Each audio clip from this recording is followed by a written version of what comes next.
بسم اللہ الرحمن الرحیم۔ السلام علیکم۔ آج کی اس ویڈیو میں ہم آپ کو بہت بڑی خوشخبری سنانے والے ہیں کہ کیا قوم کی بیٹی کب پاکستان آ رہی ہے، کیا عمران خان یہ عظیم کارنامہ سر انجام دیں گے کہ نہیں۔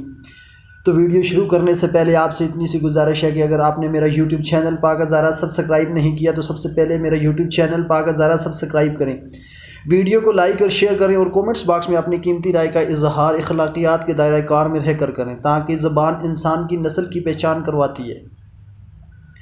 ڈاکٹر عافیہ صدیقی کی بہن اور معروف صحافی عوریہ مقبول جان نے ڈاکٹر عافیہ صدیقی کے پاکستان آنے کی بڑی خبر سنا دی ہے۔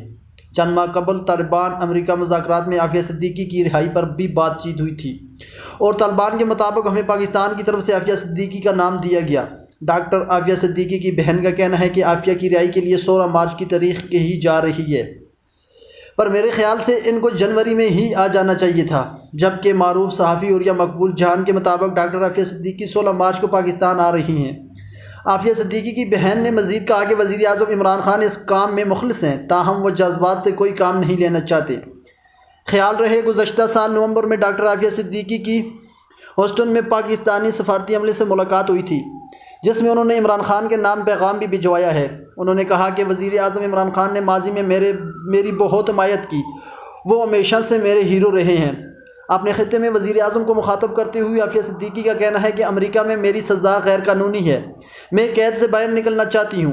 عافیہ صدیقی کو جیسے ہی علم ہوا کہ عمران خان وزیر اعظم بن گئے ہیں تو انہوں نے عمران خان کے نام پیغام بھیجا تھا، جبکہ دوسری جانب معروف صحافی عوریہ مقبول جان کا کہنا تھا کہ عمران خان وہ پہلے سیاستدان ہیں جنہوں نے عافیہ صدیقی کی رہائی کی آواز اٹھائی اور اس کے لیے ان کی تعریف کرنا بنتی ہے۔ انہوں نے کہا کہ یہ 2013 کی بات ہے، تب عافیہ صدیقی امریکی جیل میں قید نہیں تھی۔ تب عمران خان نے کہا تھا کہ مجھے ایک قیدی عورت کا علم ہوا ہے جو بگرام جیل میں ہے اور اس عورت کی چیخیں سنائی دیتی ہیں۔ عوریہ مقبول جان نے کہا کہ عافیہ صدیقی 16 مارچ کو پاکستان آ جائے گی انشاءاللہ۔